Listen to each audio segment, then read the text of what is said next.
नरेंद्र मोदी की विदेश नीति का बंटाधार।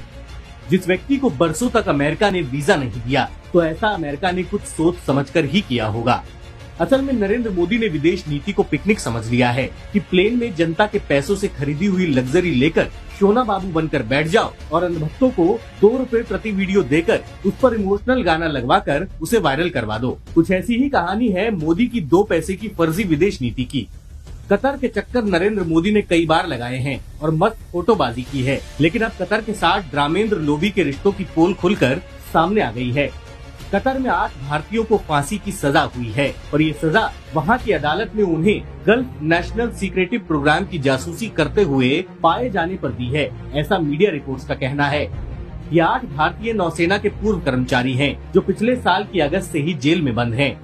लेकिन नरेंद्र मोदी की जुबान पर अलीगढ़ का ताला लगा हुआ है और मोदी ने कुछ नहीं कहा है। बस विदेश मंत्रालय की तरफ से एक बयान आया है जिसमें कहा गया है कि हम गहरे सदमे में हैं और सभी कानूनी विकल्प तलाश रहे हैं।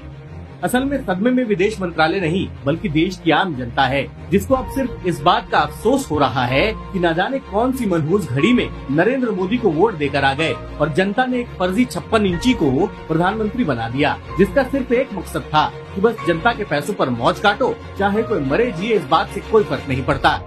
नरेंद्र मोदी से बातें करवा लो बड़ी बड़ी कि सेना के लिए ये किया, सेना को ये दिया, लेकिन सच्चाई ये है कि मोदी से न सेना बॉर्डर पर संभाली जाती है और न ही किसी और देश में।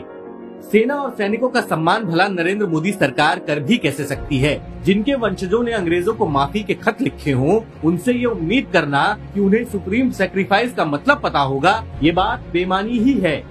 विदेश नीति को पीआर इवेंट्स बनाने वाले इस डरपोक प्रधानमंत्री ने असल में भारत की स्थिति को विश्व में कमजोर किया है।